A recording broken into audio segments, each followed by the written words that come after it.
ब्रह्मसूत्रम। ब्रह्मसूत्र ग्रंथ में page number 349 page पर ऊपर से 6 नंबर की पंक्ति है।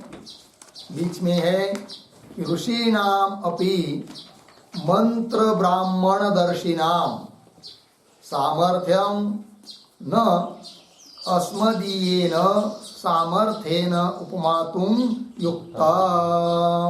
ठीक है, आइए भाई, बात ये चल रही है प्रथम अध्याय तृतीय पाद, और तृतीय पाद का यह 8 नंबर का अधिकरण। इस अधिकरण का नाम देवताधिकरणम, और इस अधिकरण का विचार विषय वाक्य बताया था तद यो यो देवानां प्रत्यबुध्यत इत्यादि। देवता लोगों का भी ब्रह्म विद्या में अधिकार है। इस बात का निर्णय करने के लिए इस अधिकरण की प्रवृत्ति हुई है। तो देवता लोगों में भी सामर्थ्यादिक अर्थित्वादिक संभव है, अतः वे भी ब्रह्म विद्या के अधिकारी है। देवता लोगों में अर्थित्व सामर्थ्यत्वादिक जो कि शास्त्र के अधिकार के कारण बताए जाते हैं धर्म, वो देवता लोगों में इसलिए है कि देवता लोग विग्रहवान है। फिर प्रश्न उठा कि देवता लोग विग्रहवान है, इसके लिए क्या प्रमाण? तो प्रमाण बताया मंत्र और अर्थवाद, और मंत्र अर्थवाद मूलक इतिहास पुराण, इन सभी से पता चलता है कि देवता लोग विग्रहवान हैं। और उसके साथ साथ जो व्यासादिक योगी लोग हैं उनको भी देवताओं का प्रत्यक्ष होता है। देवता लोगों के साथ वो व्यवहार करते थे, ये सब बात बताई जाती है। इससे भी पता चलता है कि ये भी एक प्रमाण हो जाता है कि देवता लोग विग्रहवान है इस बात की सिद्धि के लिए, तभी तो व्यवहार कर पाए ना योगी लोग, ऋषि लोग देवता लोगों के साथ, क्योंकि देवता लोग विग्रहवान है। एक बात। दूसरी बात, देवता लोगों का प्रत्यक्ष योगियों को होता है, अतः वो भी मूल है इतिहास पुराण के लिए। अतः इतिहास पुराण भी प्रमाण है, और उससे सिद्ध होता है कि देवता लोग विग्रहवान है। अब यदि कदाचित कोई कहेगा कि भाई जैसे हम लोगों को देवताओं का प्रत्यक्ष नहीं हो पा रहा है, इसका मतलब हो सकता है कि पूर्व काल के जो ऋषि लोग थे, योगी लोग थे, उनको भी प्रत्यक्ष नहीं होगा। तो ये उसका कहना ठीक नहीं है, क्योंकि ऋषि लोगों का जो सामर्थ्य है उस सामर्थ्य के साथ हम लोगों की सामर्थ्य की तुलना नहीं कर सकते। हम लोगों का सामर्थ्य नगण्य है, कुछ भी नहीं है, जबकि ऋषि लोगों का, योगी लोगों का सामर्थ्य अद्भुत है। अतः उनको प्रत्यक्ष होता था, हम लोगों को प्रत्यक्ष नहीं हो रहा है। हमारे माप से हम उनको नहीं गिन सकते, ऋषि और योगी लोगों को। वही बात बताई जा रही है। अब देखिए, ऋषीणाम अपि मंत्र ब्राह्मण दर्शिनाम सामर्थ्यम न अस्मदीयेन सामर्थ्येन उपमातुम युक्तम। थोड़ा अन्वय। मंत्र ब्राह्मण दर्शिनाम, पीछे ऋषीणाम अपि, आगे सामर्थ्यम अस्मदीयेन सामर्थ्येन उपमातुम, पीछे न, आगे अंतिम में युक्तम। ठीक है, तो ऋषियों का दर्शन भी इतिहास आदि के लिए मूल है, क्योंकि ऋषि का सामर्थ्य अद्भुत सामर्थ्य होता है, इस बात को कह रहे हैं। तो ऋषि नाम, इसका एक विशेषण दिया है यहाँ पर, मंत्र ब्राह्मण दर्शी नाम ऋषि नाम। तो मंत्र और ब्राह्मण, वेद जो होता है, कुछ मंत्र भाग होते हैं और कुछ ब्राह्मण भाग होता है वेद में। तो मंत्र भागात्मक वेद और ब्राह्मण भागात्मक वेद, उनका दर्शन साक्षात्कार जिनको हुआ है, उन मंत्रों का अनुभव जिनको हुआ है, उन मंत्रों के अर्थ का अनुभव जिन्होंने कर लिया है, ऐसे जो ऋषि लोग, ये विशेषण है उनका। मंत्र ब्राह्मण दर्शी नाम ऋषि नाम अपि सामर्थ्यम, ऐसे ऋषियों का सामर्थ्य क्या जी, अस्मदीयेन सामर्थ्येन उपमातुम, हम लोगों के सामर्थ्य की उपमा उन ऋषि लोगों के सामर्थ्य को देना युक्त नहीं है, वो कह रहे हैं। क्योंकि वो दृष्टा है, मंत्र दृष्टा है ऋषि लोग, हम लोग कुछ नहीं। तस्मदीयेन सामर्थ्येन उपमातुम न युक्ता। ठीक, चलिए फिर क्या हुआ कुल मिलाकर, तस्मात् समूलम इतिहास पुराणम, तस्मात् इतिहास पुराणम समूलम अस्ति इत्यर्थ। ठीक है, ये हुआ। तो तस्मात् के पूर्व में एक वाक्य अवतरण, व्यासादीनाम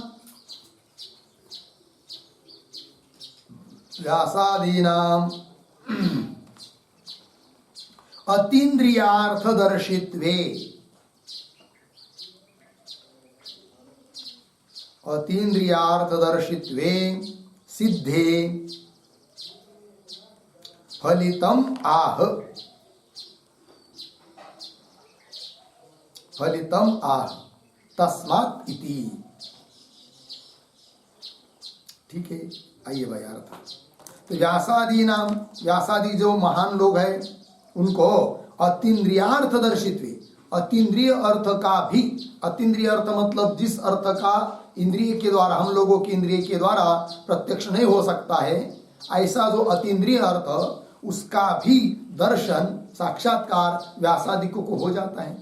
ये सिद्ध होने पर फलित क्या निकला, तब बता रहे हैं कि तस्मात् मतलब व्यासादिकों ने भी देवता लोगों के साथ व्यवहार किया हुआ होने के कारण वो उनका प्रत्यक्ष भी इतिहास पुराण के लिए मूल आधार बन जाता है।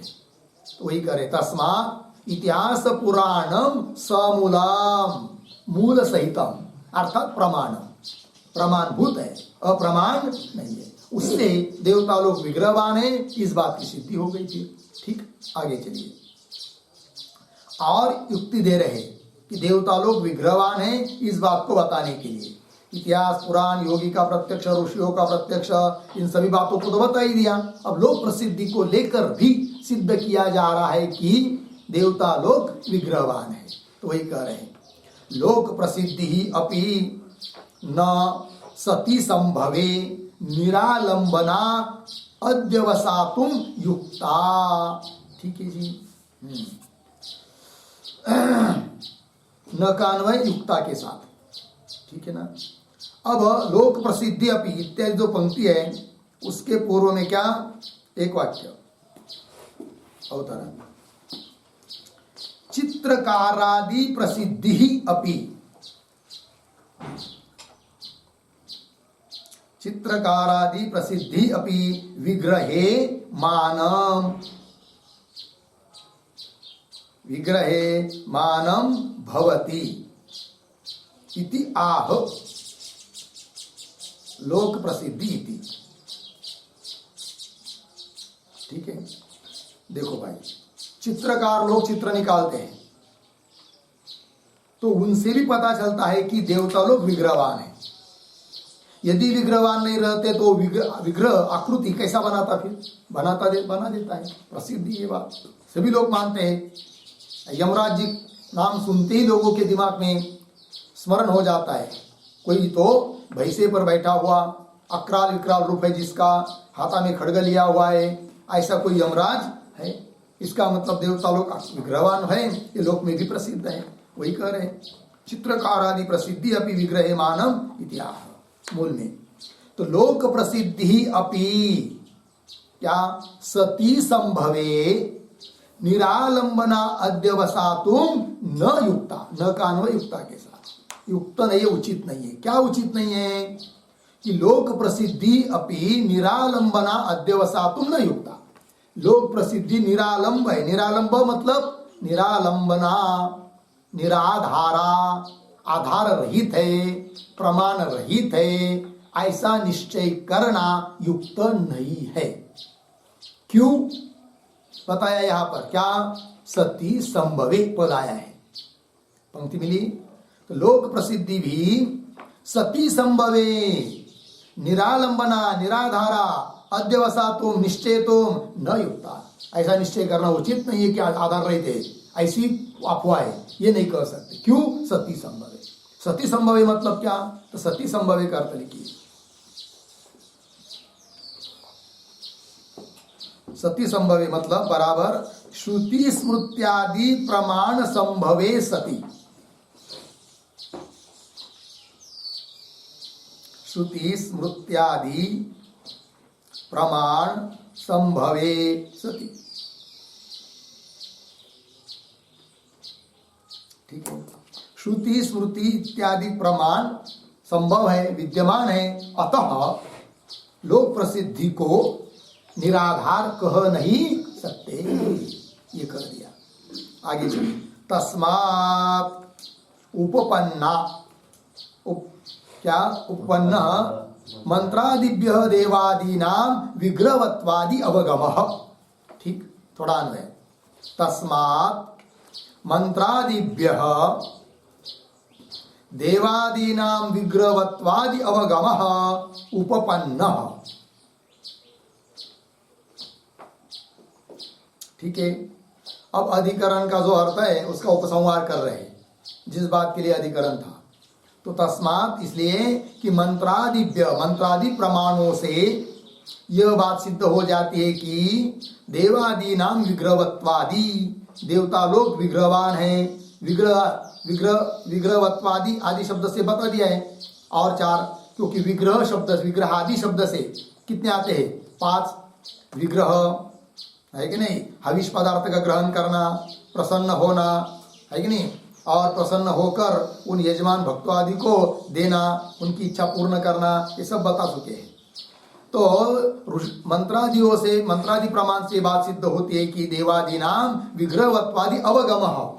अवगमः बोधः ज्ञानम उपपन्न, अवगम उपपन्न, उपपन्न हो जाता है। मतलब यह बात निश्चित है कि देवता लोग भी विग्रहवान है। ठीक है, ततश्च, अब विग्रहवान होने से क्या होगा फिर? तो विग्रहवान होने से उनमें अर्थित्व, सामर्थ्यत्व, ये धर्म रह सकते हैं, और वो सामर्थ्य, वो धर्म उनमें रहेंगे तो क्या सिद्ध होगा फिर? उनका ब्रह्म विद्या में अधिकार है। चलिए, ततश्च मतलब विग्रहवत्ता सिद्ध हो जाने से अर्थित्वादि संभवात्, अर्थित्व सामर्थ्य इत्यादि संभव होने से उपपन्न देवादीनाम अपि ब्रह्म विद्यायाम अधिकारः, देवादीनाम अपि ब्रह्म विद्यायाम अधिकारः उपपन्नः। देवता लोगों का भी ब्रह्म विद्या में अधिकार है, यह बात सिद्ध हो गई है कि नहीं? युक्त हो गई। लगा इतना?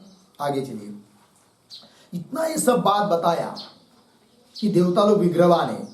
देवता लोग विग्रहवान है, इस बात की सिद्धि किस लिए की?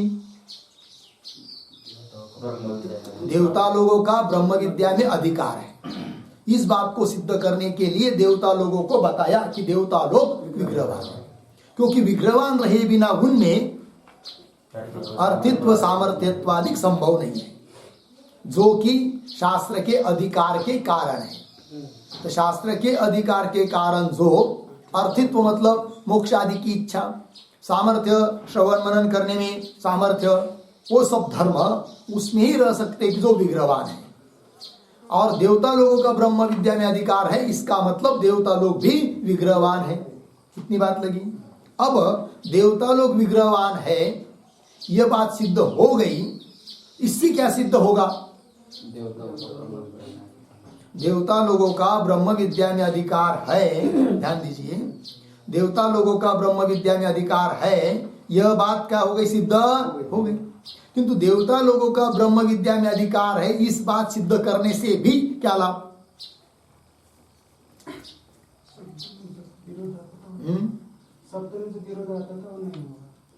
नहीं, वो तो बात अलग है। देवता लोगों को, देवता लोग विग्रहवान हैं, यह बात तो सिद्ध कर दी, बराबर है कि नहीं? अनेक प्रमाण देकर। किंतु देवता लोग भी विग्रहवान है, यह बात सिद्ध की किस लिए? इसका भी प्रयोजन, फल क्या हो सकता है? तो ध्यान दीजिए, उसको बता रहे अंतिम पंक्ति में। पीछे बताया है, अब पुनः उसका उपसंहार कर रहे हैं। क्रम मुक्ति दर्शनानि अपि एवं एव उपपद्यन्ते। मिल गया पंक्ति, ये बताया, थोड़ा अन्वय। एवं एव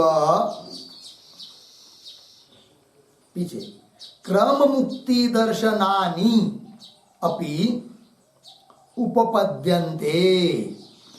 याद आ गया ना? क्या होगा? देवता लोग विग्रहवान सिद्ध हो जाने से क्या सिद्ध होगा? फिर क्रम मुक्ति इच्छुक जो पुरुष है उसका देह त्याग के बाद जो ब्रह्म लोक में जाएगा और ब्रह्म के समान हो जाएगा, तब भी उसको मुक्ति प्राप्त होगी। वो तो बात हो गई है कि नहीं? किंतु देवता लोग विग्रहवान ये बात सिद्ध हो गई ना, तो उससे लाभ क्या निकला? वो तो ठीक है, लेकिन लाभ प्रयोजन क्या सिद्ध होगा? क्या लाभ होगा? थोड़ा सा बाकी रहा, एक शब्द एक वाक्य बोले होते तो पूरा हो जाता। जड़ आदि उपासना में उनकी प्रवृत्ति होगी। हाँ, प्रवृत्ति होना ये प्रयोजन है।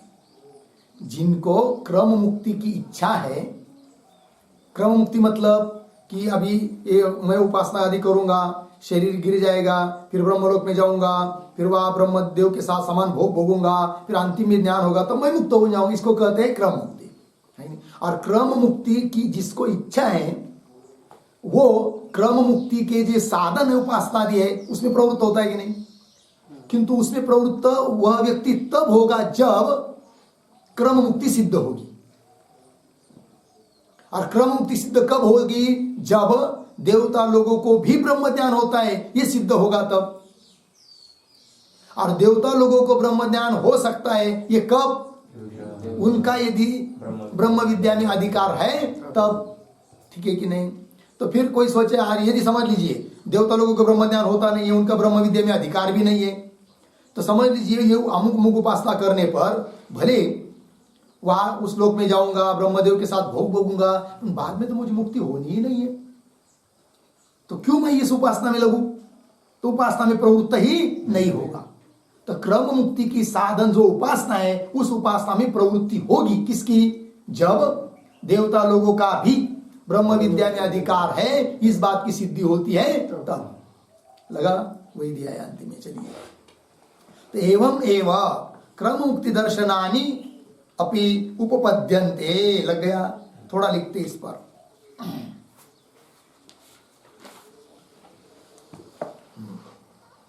मिल गया ना?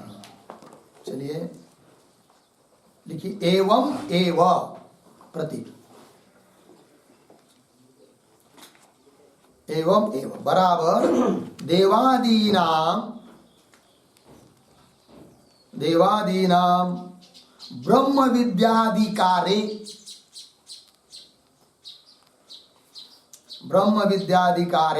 सती एव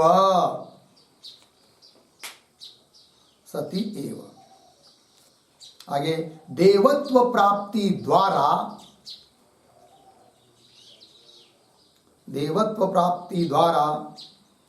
क्रम मुक्ति फलोपासनानि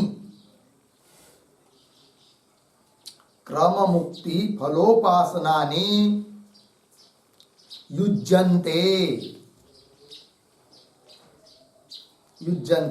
बराबर सुसंगतानि भवन्ति।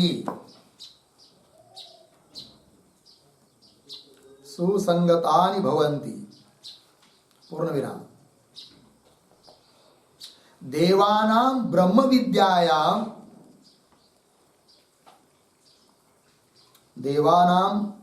विद्यायां अनधिकारे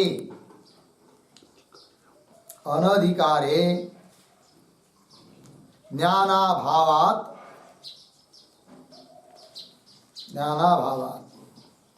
क्रम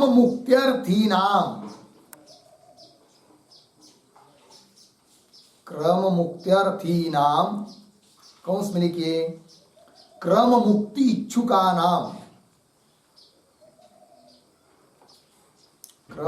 इच्छुकानां कौंस बन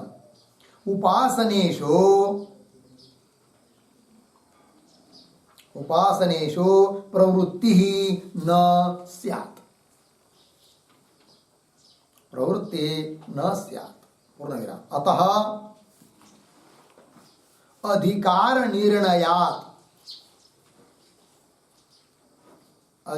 निर्णयात क्रम मुक्ति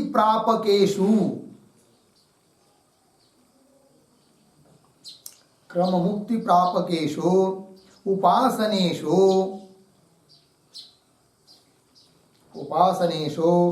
प्रवृत्ति सिद्धि भवति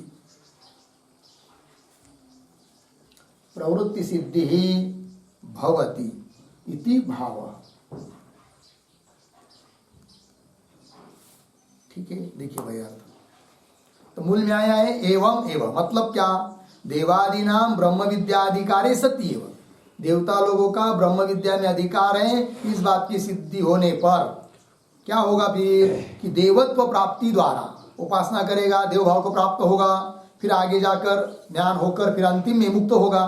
तो ये तो क्रम मुक्ति उपासना नहीं, क्रम मुक्ति प्राप्त कराने और क्रम मुक्ति फल देने वाली जो उपासना है, तो उपासना युज्यंती, सुसंगत हो जाती है। कैसे, देखिए, तो देवानाम ब्रह्म विद्या, समझ लीजिए अब देवता लोगों का ब्रह्म विद्या में अधिकार नहीं मानेंगे, है कि नहीं, तो क्या होगा, देवानाम ब्रह्म विद्यायाम अनधिकारे, अधिकार नहीं मानेंगे तो देवता लोगों को ज्ञान होगा ही नहीं, ज्ञान होगा नहीं तो उनको मोक्ष मिलेगा ही नहीं। तब क्रम मुक्ति की जो साधनभूत उपासना है उसमें कोई प्रवृत्त होगा नहीं। तो वही ज्ञानाभावात क्रम मुक्ति अर्थी नाम, क्रम मुक्ति की इच्छा है जिनको, ऐसे लोगों की उपासनाओं में प्रवृत्ति ही नहीं। अब जब देवता लोगों को भी ब्रह्म विद्या में अधिकार है और देवता लोगों को भी ज्ञान हो जाता है, ये जब कह दिया तो क्रम मुक्ति से मुझे मोक्ष चाहिए, ऐसा चाहने वाला जो व्यक्ति, उसकी क्रम मुक्ति की साधनभूत जो उपासना, उन उपासना में प्रवृत्ति होगी। ठीक है, वही अतः अधिकार निर्णयात, मतलब ब्रह्म विद्या में देवता लोगों का अधिकार है, इस बात का निर्णय होने से क्रम मुक्ति प्रापकेषु, क्रम मुक्ति को प्राप्त करा देने वाली जो उपासना है, उन उपासनाओं में प्रवृत्ति की सिद्धि हो जाती है। हो गया, ये बात हो गई। इसके साथ साथ इस 33 नंबर के सूत्र का भाष्य पूरा हुआ और उसके साथ ये 8 नंबर का जो देवताधिकरण है यह भी यहाँ पर समाप्त हुआ। इसके बाद अब 9 नंबर का अधिकरण आता है और इस अधिकरण का नाम है अपशूद्राधिकरणम। यह अधिकरण है 34 से लेकर 38 तक इस अधिकरण की सूत्र संख्या है। आइए इस अधिकरण के बारे में 6 अंग जो होते हैं उसको हम लोग पहले लिख लेते हैं। लिखते 9 नंबर अपशूद्राधिकरणम शीर्षक, सूत्र संख्या 34 से लेकर 38 तक। नीचे के पंक्ति में लिखिए शूद्रस्य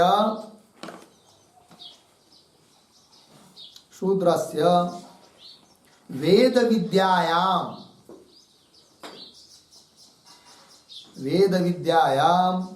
अनधिकाराधिकरणम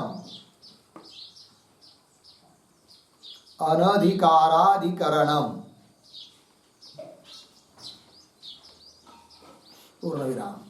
ठीक है, फिर नीचे नंबर 1 संगति।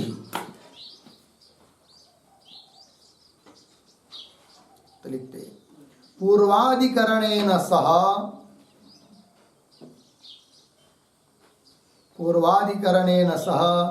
अस्य अधिकरणस्य दृष्टांत संगति ही अस्ति। दृष्टांत संगति ही अस्ति पूर्णविराम। तथा ही पूर्वाधिकरणे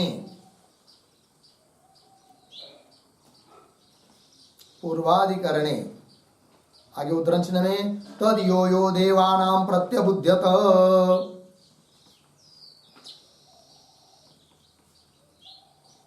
तद यो यो देवानां प्रत्यबुध्यत उद्धरण चिन्ह बंद। इति देवादि शब्द श्रुत्या, देवादि शब्द श्रुत्या मनुष्याधिकार नियमम, मनुष्याधिकार नियमम अपोद्य, अपोद्य कौंस में लिखिए निषेध्य कौंस बंद। आगे देवादीनाम अपि, देवादीनाम अपि ब्रह्म विद्यायाम, ब्रह्म विद्यायाम अधिकारः अभिहितः, अधिकारः अभिहितः पूर्ण विराम। तथा, तथा अस्मिन् अधिकरणे अपि,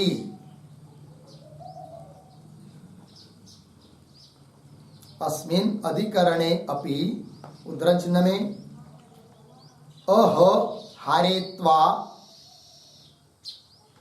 अह हरेत्वा शूद्रः,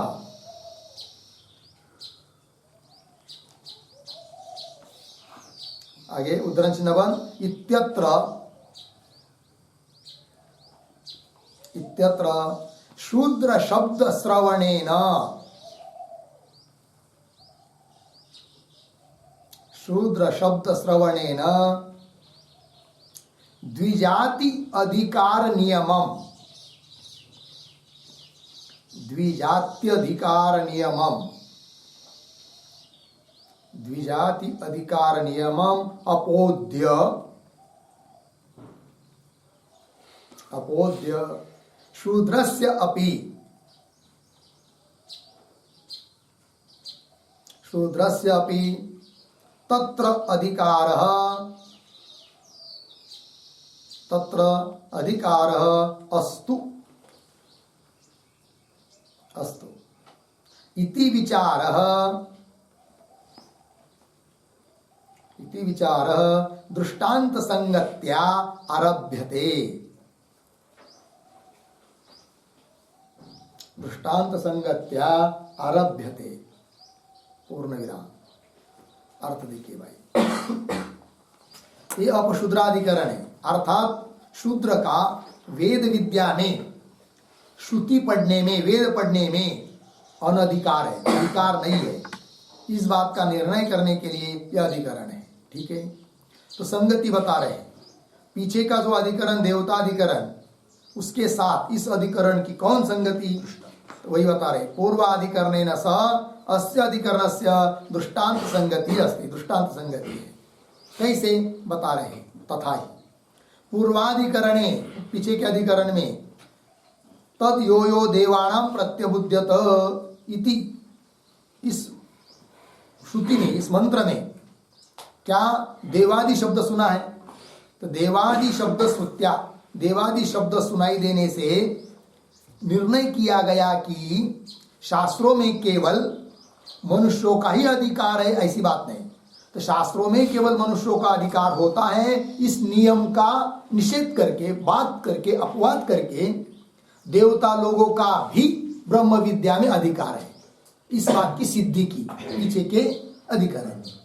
तो भाई देवादि शब्द श्रुत्या मनुष्याधिकार नियमम, मनुष्यों का ही अधिकार होता है, इस नियम का अपोद्य, निषेध करके देवादीनामपि, देवता लोगों का भी ब्रह्म विद्यायाम अधिकार अभिहित, ब्रह्म विद्या में अधिकार अभिहित कथित, कथन किया पीछे के अधिकरण में। उस प्रकार अब इस अधिकरण में क्या, तथा अस्मिन् अधिकरणे अपि, इस अधिकरण में भी एक मंत्र है जिसमें शूद्र शब्द आता है, और वही मंत्र इस अधिकरण का विचार विषय वाक्य भी होगा। तो क्या वो मंत्र है? तो मंत्र का छोटा भाग दे दिया है, कुछ शब्द, अह हारेत्वा शूद्र, उसका अर्थ बाद में बताते हैं। तो इस मंत्र में शब्द आया है कौन सा? शूद्र। इसका मतलब यह होता है कि क्या, कि शूद्र शब्द सुनाई दे रहा है इस श्रुति में, इसका मतलब होता है कि विद्या में अधिकार केवल 3 वर्णों का है, होता है। यह जो नियम हम लोगों ने सुना है उसका भी निषेध करके शूद्र का भी अधिकार होना चाहिए। इस बात का विचार करना है, ठीक है ना। इत्यत्र शूद्र शब्द श्रवणेन द्विजाति अधिकार नियमम अपोध्य। द्विजाति मतलब कौन कौन? ब्राह्मण, क्षत्रिय, वैश्य, इनका ये अधिकार होता है कि नहीं? तो उस ये जो नियम है उस नियम का बात करके शूद्रस्यापि तत्र अधिकार अस्तु, शूद्र का भी उस ब्रह्म विद्या में या वेद विद्या में अधिकार रहने दो। इति विचार, ऐसा विचार दृष्टांत संगति से आरंभ किया जा रहा है इस अधिकरण में। बात लगी? आइए, तो जैसे वहां पर देवानाम ये शब्द सुनने से नियम का उल्लंघन करके देवता लोगों का भी अधिकार बताया, उस प्रकार यहां पर भी शूद्र शब्द सुनाई देने के कारण द्विजाति का ही अधिकार है, इस नियम का उल्लंघन करके शूद्र का भी अधिकार होना चाहिए। बात लगी? अब चलिए आगे। नंबर 2 विषय। अब इस अधिकरण का क्या विषय है वो बताना है, तो लिखिए बराबर उद्धरण चिन्ह में अह हरेत्वा शूद्र तवैव तव एव सह गोभिरस्तु गोभिः अस्तु। उद्धरण चिन्ह बंद। कौंस में छांदोग्य 4:2-3 कौंस बंद। आगे इति एतत् वाक्यम अस्य अधिकरणस्य विचार विषय वाक्यम अस्ति। विचार विषय वाक्यम अस्ति पूर्ण विराम। वेद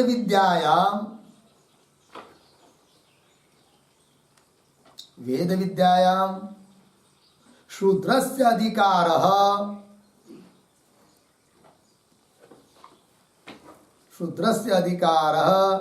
अस्ति नास्ति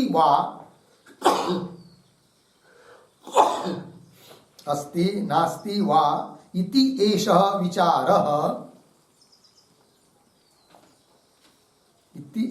विचारः अत्र क्रियते। ठीक है ना? देखो भाई अर्थ। तो इस अधिकरण का विचार विषय वाक्य है अह हरेत्वा शूद्र तवैव स गोभिरस्तु। मिल गया पदच्छेद और अन्वय श्रुति के पदों का। अह हरेत्वा शूद्र तव एव सह गोभिः अस्तु। थोड़ा अन्वय। अह शूद्र गोभिः पीछे सह हरेत्वा आगे तव एव अस्तु। ठीक है ना? आइए, तो यहां पर पद आया है हरेत्वा। हरेत्वा मतलब क्या? तो हरेत्वा शब्द का अर्थ लिखिए हरेण युक्ता।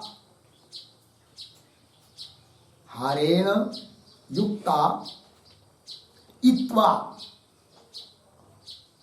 इत्वा बराबर गंत्री। गंत्री हो गया। कौंस में लिखिए हार से युक्त गाड़ी। हार सहित गाड़ी, हार से युक्त गाड़ी।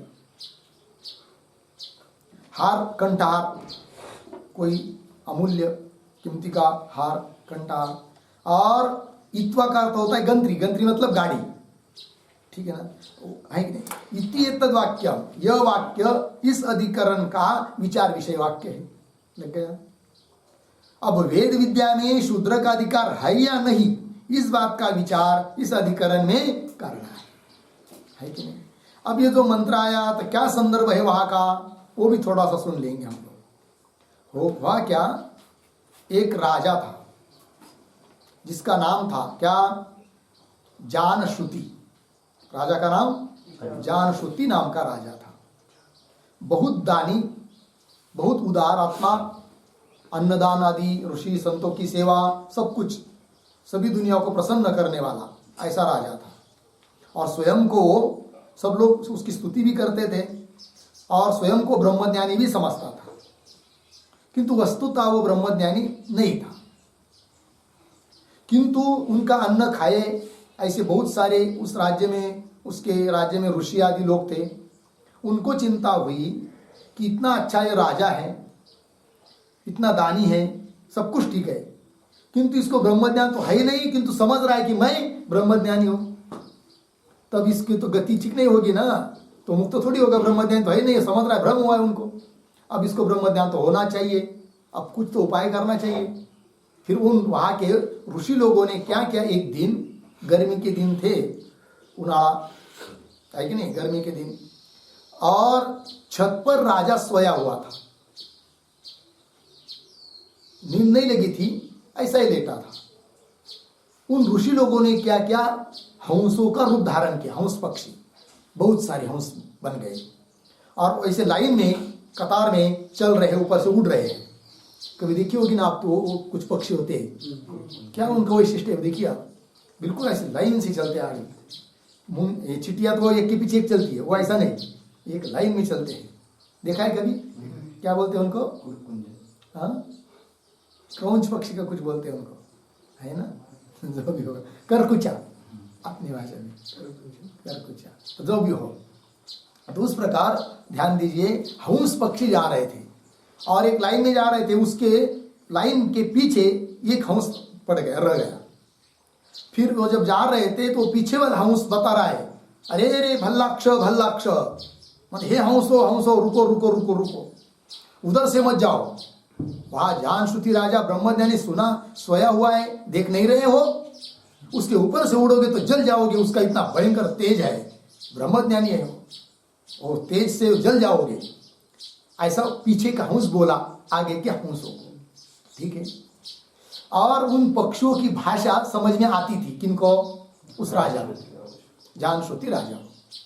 तब क्या हुआ, वो आगे वाला हंस है, वो क्या बोलता है, ए भल्लाक्ष, क्या बात कर रहा है तू, कौन हो जानश्रुति, काय का ब्रह्मज्ञानी? वो जो गाड़ीवान रैक है ना, उसके तुलना में तो 1% भी वो जानश्रुति राजा नहीं है। वो रैक इतना बड़ा तेजस्वी और ब्रह्मज्ञानी है, ये बोला आगे का हंस। और ये सब सुना किसने? जानश्रुति राजा ने। अब उसको ऐसा लग रहा था कि मेरे देश में मेरा जैसा उदार आत्मा, ब्रह्मज्ञानी, तेजस्वी और कोई है नहीं।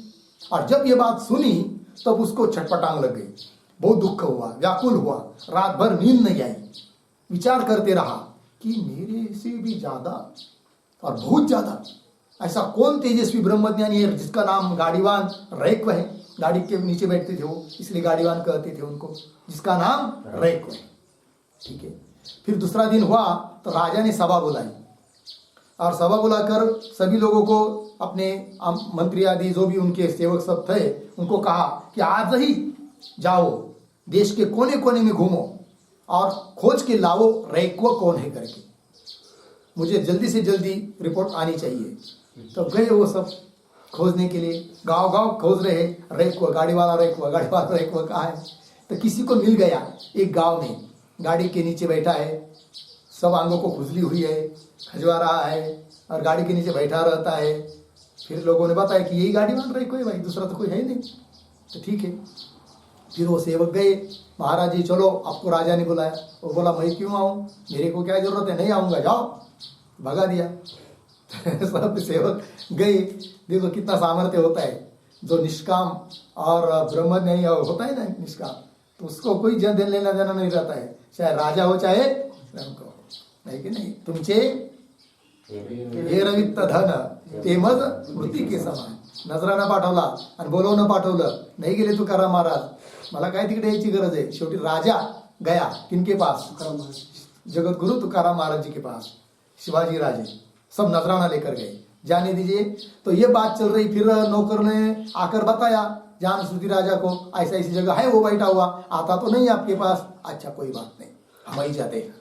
फिर राजा गया और अकेला नहीं गया, तो क्या किया उसने, एक बहुत सुंदर बढ़िया से रथ सजा धजा कर रथ लिया कि गाड़ी, वो मोड़ की तोड़ की गाड़ी, वहां क्या बैठेंगे, वो रख देंगे उनको।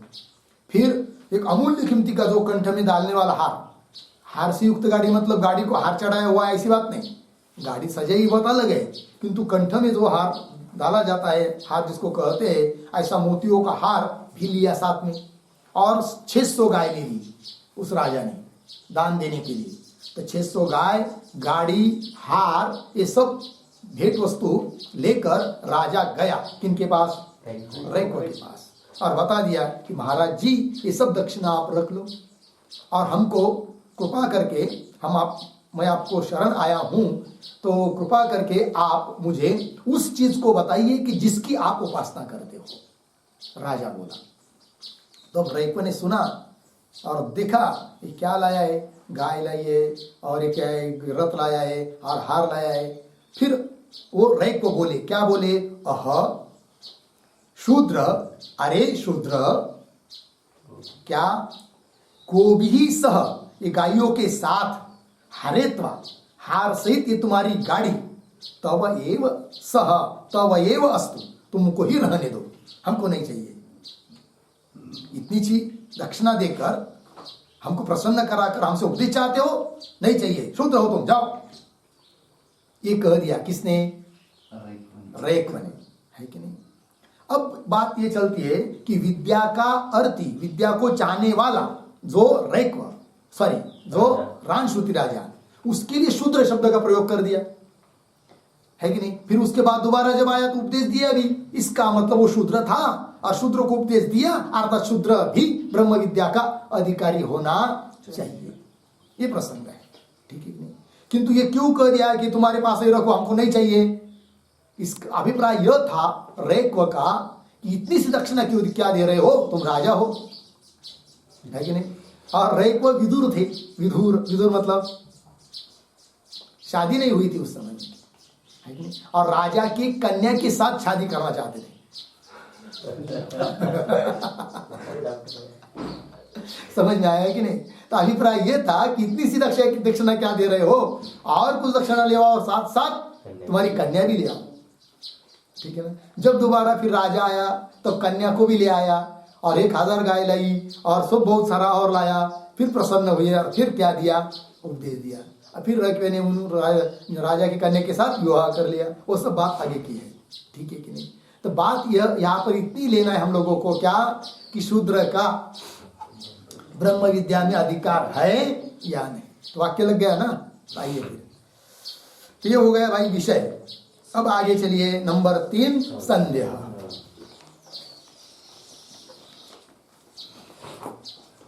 बराबर।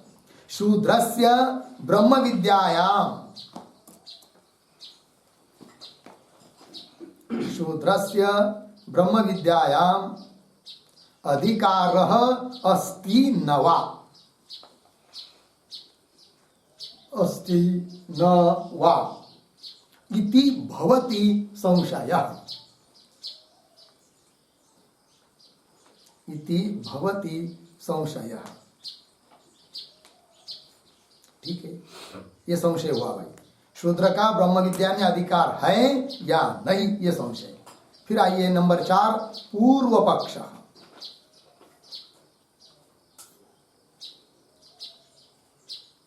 पूर्व पक्ष आइए। शूद्रस्य अपि, शूद्रस्य अपि ब्रह्म विद्यायाम, ब्रह्म विद्यायाम अधिकारः अस्ति, अधिकारः अस्ति, पूर्ण विराम। आगे, यतो ही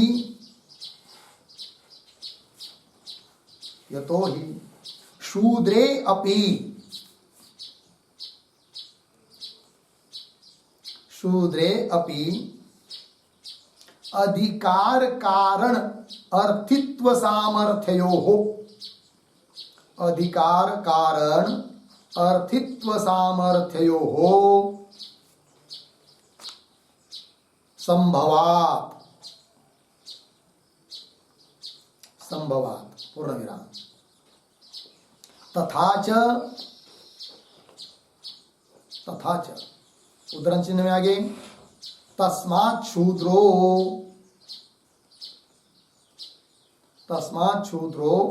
यज्ञे अनवक्लुप्तः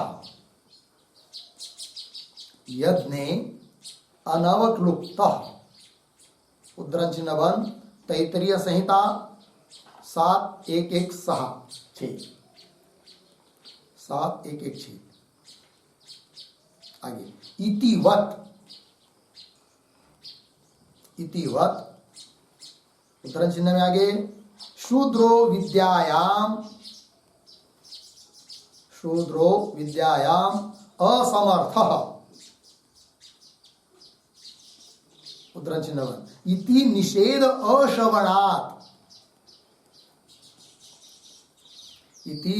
अश्रवणात् शूद्रस्य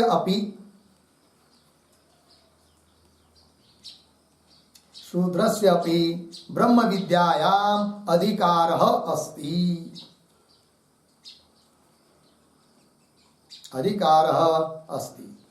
पूर्ण विराम। और आगे यथा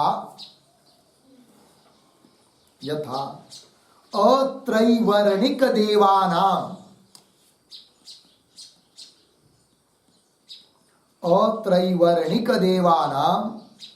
ब्रह्म विद्यायाम अधिकारः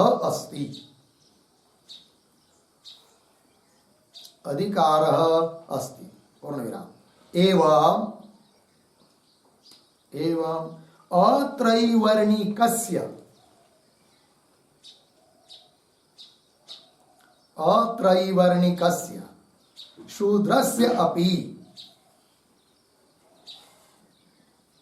शूद्रस्य अपि ब्रह्म विद्यायाम अधिकार अस्ति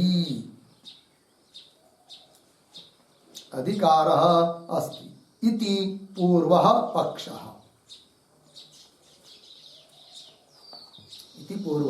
ठीक है, देखिए भाई अर्थ। तो पूर्व पक्षी कहता है कि शूद्र का भी ब्रह्म विद्या में अधिकार है। क्यों? शूद्र में भी अधिकार के कारण जो अर्थित्व और सामर्थ्य ये संभव है कि नहीं? शूद्र को भी मोक्ष की इच्छा होना स्वाभाविक है और श्रवणादि का सामर्थ्य उसमें भी संभव है शूद्र में, अतः उसका भी ब्रह्म विद्या में अधिकार है। कौन बोल रहा है? पूर्व पक्षी। दूसरी बात कि जैसे यज्ञ में अधिकार नहीं है शूद्र का, उसके लिए निषेध बताने वाली श्रुति उपलब्ध है कि तस्मात् शूद्र यज्ञ अनवक्लुप्तः। तस्मात् मतलब अनग्नित्वात्, अग्नि रहित होने से शूद्र यज्ञ में अनवक्लुप्त असमर्थ, यज्ञ में समर्थ नहीं है कि वह यज्ञ का अधिकारी नहीं है। कौन? शूद्र। क्यों? अनग्नि होने के कारण, अग्नि रहित होने के कारण।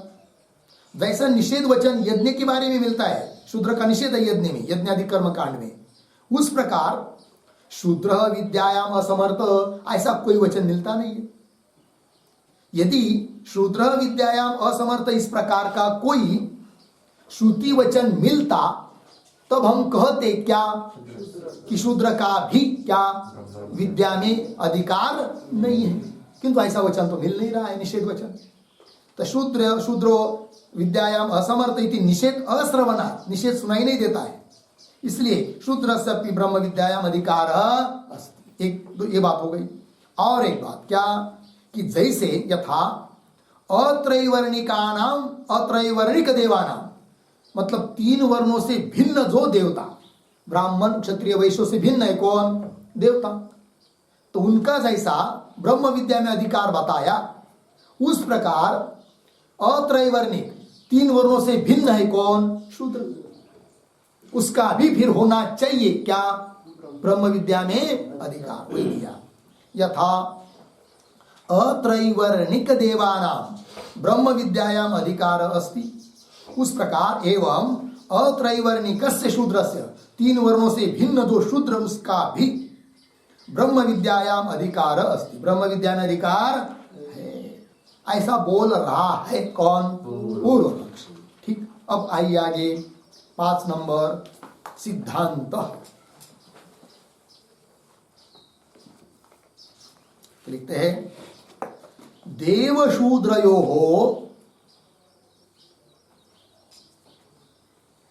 देवशूद्रयोः वैषम्यम् अस्ति।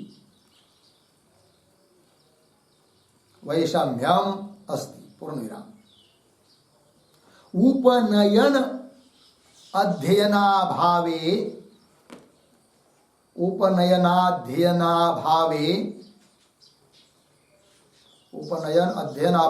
अपि देवाः स्वयं भातवेदाः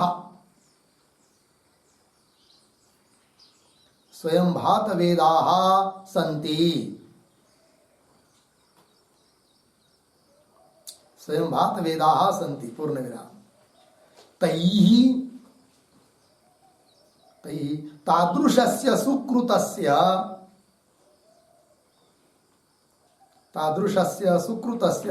पूर्वम्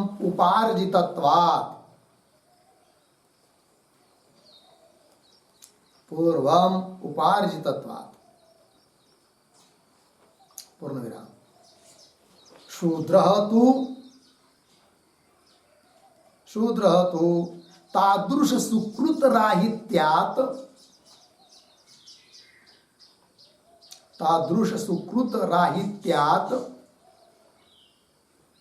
न स्वयं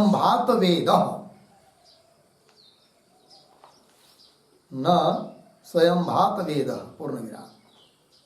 नापि तस्य वेदाध्ययनम्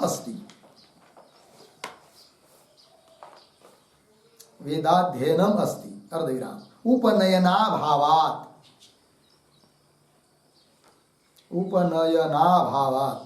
पूर्णविराम। अतः शूद्रे अधिकार हेतुः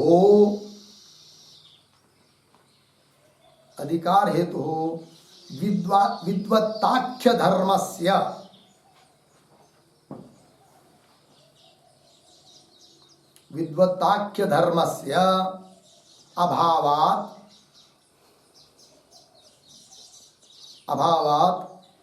श्रौत विद्यायां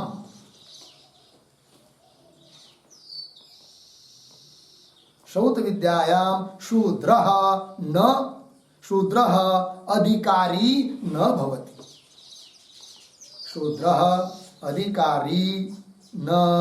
भवति। पूर्णविराम। नीचे के पंक्ति में है, पैराग्राफ छोड़कर। ननु शूद्रस्य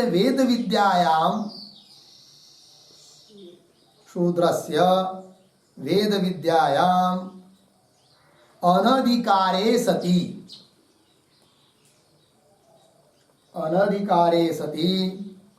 मुक्षायां सत्यां अपि मुक्तिः न सिद्धेत।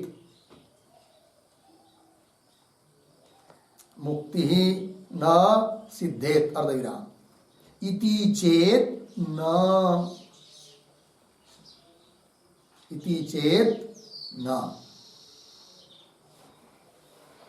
अर्धविराम। आगे स्मृति पुराणादि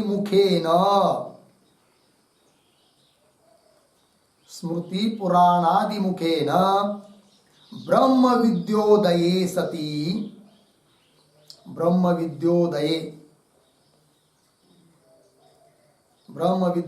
सति मुक्ति सिद्धेः।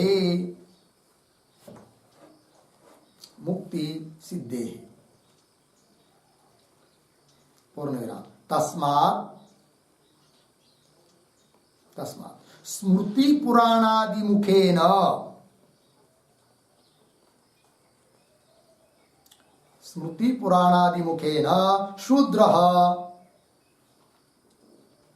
शूद्रः ब्रह्म विद्यायाम् अधिक्रियते। ब्रह्म विद्यायाम अधिक्रियते पूर्ण विराम। किंतु उपनयनादि अभावात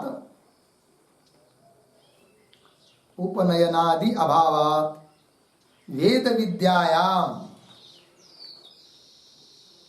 विद्यायाम कौंस में लिखे श्रुतौ, कौंस बांध आगे, न अधिक्रियते इत्यर्थः, न अधिक्रियते इत्यर्थः। ठीक है, देखिए भाई अर्थ। तो सिद्धांती कह रहे हैं कि अरे भाई, पूर्व पक्ष को बोल रहे हैं कि देवता का उदाहरण लेकर शूद्र का भी अधिकार है, ऐसा तुम बोल रहे हो, किंतु वह तुम्हारा कहना ठीक नहीं है।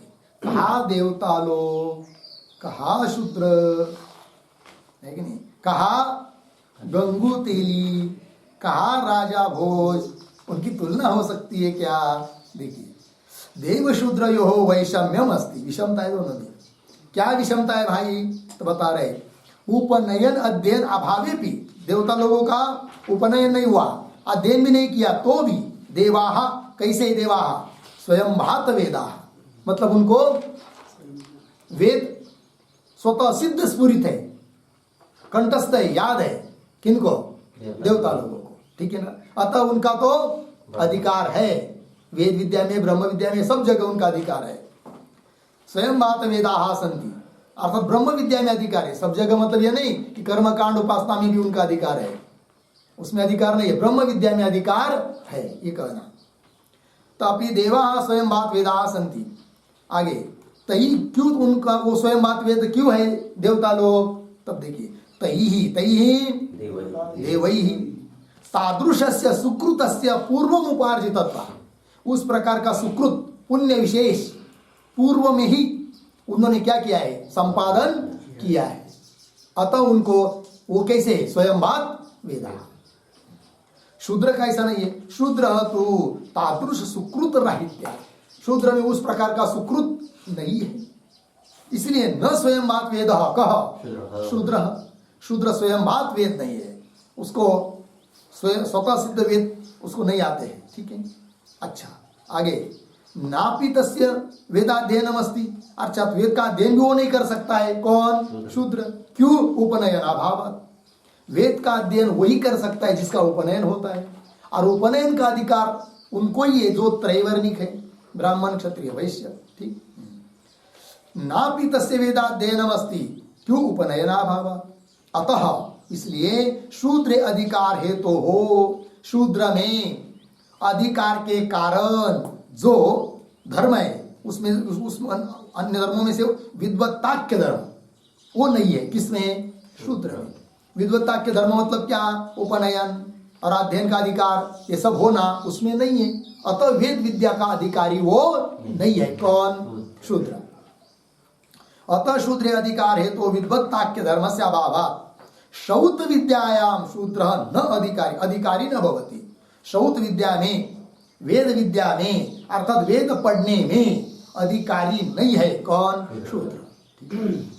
फिर अब प्रश्न हो रहा है कि भाई शूद्र का अधिकार नहीं बोल रहे हो, किंतु यदि अधिकार नहीं है और कोई ऐसा शूद्र है कि जिसमें मुमुक्षुता है, मोक्ष की इच्छा है, तो मुमुक्षुता होने पर भी अधिकार न होने के कारण उसको तो मोक्ष मिलेगा नहीं, फिर वो तो उसके ऊपर अन्याय हो जाएगा, ऐसी शंका।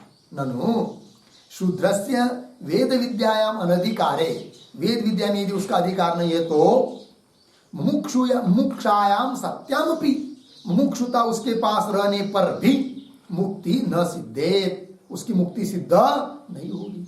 इति चेत, ऐसी कोई शंका करता है तो उत्तर दे रहे न, ये शंका करना ठीक नहीं है। हम कहाँ कह रहे हैं कि उसका ब्रह्म विद्या में अधिकार नहीं है, वेद विद्या में अधिकार नहीं है, ये बात ठीक, ब्रह्म विद्या में अधिकार उसका ही है। बोलेंगे वेद विद्या और ब्रह्म विद्या क्या अंतर है?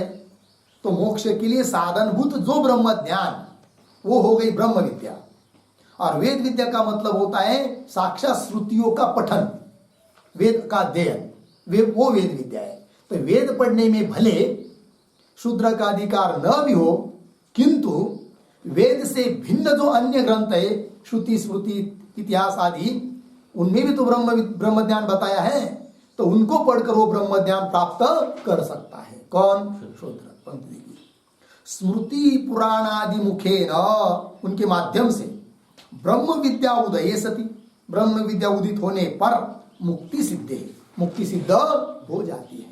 लग गया अर्थ? हाँ। तस्मात् स्मृति पुराण आदि मुखे न, स्मृति ग्रंथ, पुराण ग्रंथ या अन्य बहुत सारे ग्रंथ वेदांत के, उनके माध्यम से शूद्र ब्रह्म विद्यायाम अधिक्रियते, शूद्र का ब्रह्म विद्या में अधिकार है।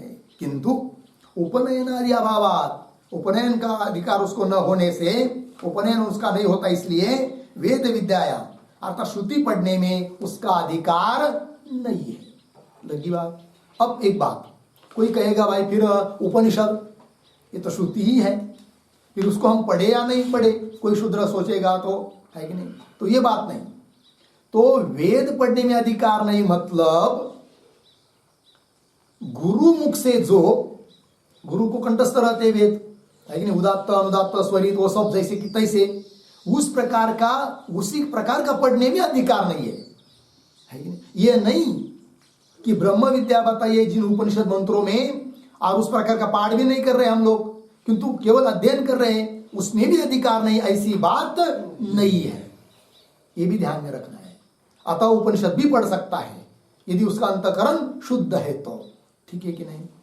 वेद विद्या में अधिकार नहीं मतलब जो ब्राह्मण गुरु मुख से, जो परंपरा से संहिता भाग जो आता है, पढ़ते हैं सब ब्राह्मण लोग, ब्राह्मण के लोग पढ़ते कि नहीं वेद को, उस प्रकार के पढ़ने में अधिकार नहीं है। किसका? शूद्र का। ये बात है। चलिए आगे। अब आगे अंतिम का मुद्दा रह गया प्रयोजनम, 6 नंबर।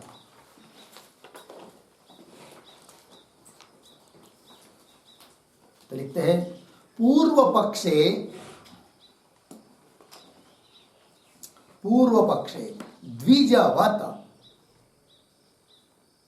द्विजवत जाति शूद्रस्य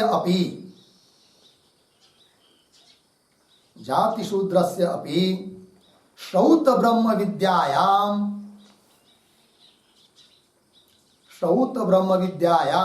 प्रवृत्ति फलम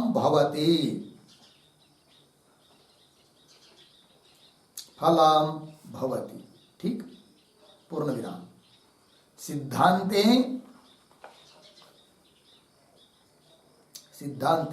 जाति शूद्रस्य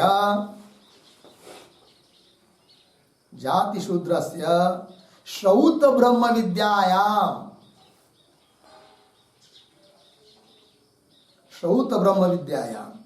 अनधिकारात्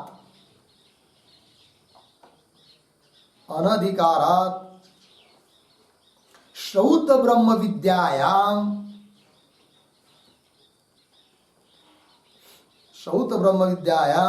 अप्रवृत्ति फलम भवति,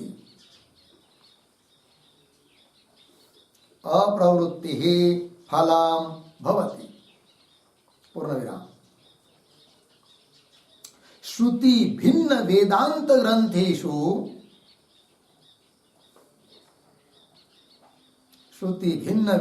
ग्रंथेषु तु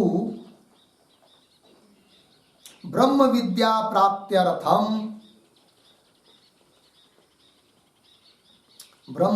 प्राप्त्यर्थम शूद्रस्य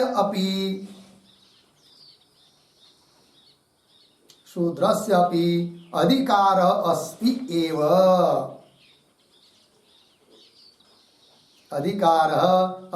एव, इत्यर्थः।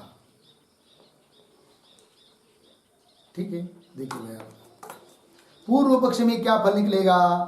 देखिए, तो पूर्व पक्ष में द्विजवत है कि नहीं, द्विज ब्राह्मण क्षत्रिय वैश्य उनकी तरह जो जाति से शूद्र है उसका भी श्रौत ब्रह्म विद्या में प्रवृत्ति हो जाएगी, क्योंकि पूर्व पक्षी बोल रहा है क्या अधिकार है, ये बात। और सिद्धांत में तो जो जाति से शूद्र है उसका श्रौत ब्रह्म विद्या में अर्थात श्रुति पढ़ने में, वेद विद्या में अधिकार न होने से अनधिकारात श्रौत ब्रह्म विद्यायाम अप्रवृत्ति, तो श्रुति मुख से जो ब्रह्म विद्या है उसमें प्रवृत्ति नहीं होगी, अप्रवृत्ति फलम भवति। और श्रुति भिन्न जो वेदांत की ग्रंथ है उसमें तो ब्रह्म विद्या प्राप्ति के लिए शूद्र का भी अधिकार है, ये बात बताई। अतः शूद्र का भी मोक्ष रुकता नहीं है, उसको मोक्ष का अधिकार नहीं है, हम थोड़ी कह रहे, ऐसा नहीं, उसका भी मोक्ष में ब्रह्म ज्ञान में अधिकार तो है। हो गया, ये हो गया भाई इस अधिकरण के बारे में चर्चा। अब अधिकरण सूत्र भाष्य, हाँ अधिकरण सार रह गया, उसको ले लेते हैं। तो वो श्लोक होते हैं कि नहीं दो, उसको पढ़ते हैं। याद दिया, अच्छा किया। चलिए भाई, वैयासिक न्यायमाला के जो 2 सूत्र श्लोक हैं अधिकरण सार बताने वाले, उसको पढ़ते हैं। शूद्रोऽधिक्रियते वेद,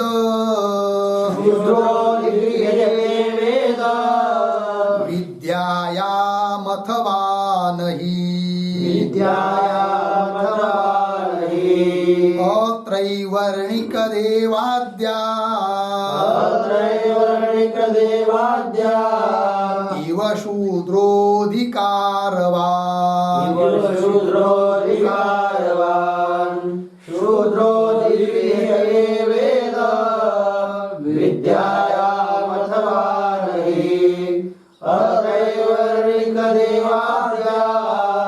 इव शूद्रोऽधिकारवान्, देवाः स्वयं भात वेदाः,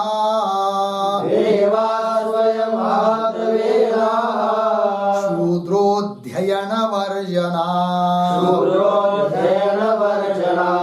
नाधिकारी श्रुतौ स्मार्ते, त्वधिकारो न वार्यते, देवा स्वयं भातवेदा शूद्रोऽध्ययनवर्जनात् नाधिकारी श्रुतोस्मार्ते त्वधिकारो न वार्यते। ठीक, प्रथम श्लोक का पदच्छेद देखिए, बाद में आएंगे। शूद्रः अधिक्रियते वेद विद्यायाम अथवा न हि, अत्रैवर्णिक देवाद्याः इव शूद्रः अधिकारवान्। अपन में वेद विद्यायाम, पीछे शूद्रः अधिक्रियते, आगे अथवा नहीं, आगे सरल है। ठीक है, अर्थ देखिए भाई, तो वेद विद्या में शूद्र का अधिकार है अथवा नहीं है, संशय हुआ। ठीक, फिर पूर्व पक्षी कहता है कि अत्रैवर्णिक देवाद्या, 3 वर्णों से भिन्न जो देवता लोग, उनका जैसा ब्रह्म विद्या में अधिकार है, उस प्रकार अत्रैवर्णिक देवाद्या इव शूद्र अधिकारवान, शूद्र का भी अधिकार है। कौन कह रहा है? पूर्व पक्षी। पूर्व पक्षी का श्लोक हुआ। अब सिद्धांति, नीचे का श्लोक, पहले पदच्छेद। देवाः स्वयं भात वेदाः शूद्रः अध्ययन वर्जना न अधिकारी श्रुतौ स्मार्ते तु अधिकारः न वार्यते। अन्वय, पूर्वार्ध सरल है। देवाः स्वयं भात वेदाः अर्धविराम, शूद्रः अध्ययन वर्जनात्, फिर आगे श्रुतौ, पीछे अधिकारी, पीछे न, आगे तू स्मार्ते अधिकारः न वार्यते। ठीक, देखिए भैया, तो देवाः स्वयं भात वेदाः, देवता और शूद्र की बराबरी नहीं हो सकती है। देव तो कैसे? देवता लोग स्वयं भात वेदाः, उनको पढ़े बिना भी स्फुरित है कौन? वेद। और शूद्र अध्ययन वर्जना, शूद्र को वेद का अध्ययन करने का अधिकार ही नहीं है, क्योंकि उपनयन उनका होता नहीं है। शूद्र अध्ययन वर्जना, श्रुतौ अधिकारी न, श्रुति में वेद पढ़ने में उसका अधिकार नहीं है। तू परंतु कहीं पर भी उसका अधिकार नहीं है, ये बात नहीं। तू स्मार्ते स्मृति ग्रंथों में, है कि नहीं, तो अधिकार न वार्यते, उसके अधिकार को हटा नहीं सकते, अर्थात उसमें उसका अधिकार है। हो गया बस। फिर आगे का भाष्य और सूत्रों का विचार हम लोग कल करते हैं। ओम पूर्णमिदं पूर्णात् पूर्णमुदच्यते पूर्णस्य पूर्णमादाय पूर्णमेवावशिष्यते। ओम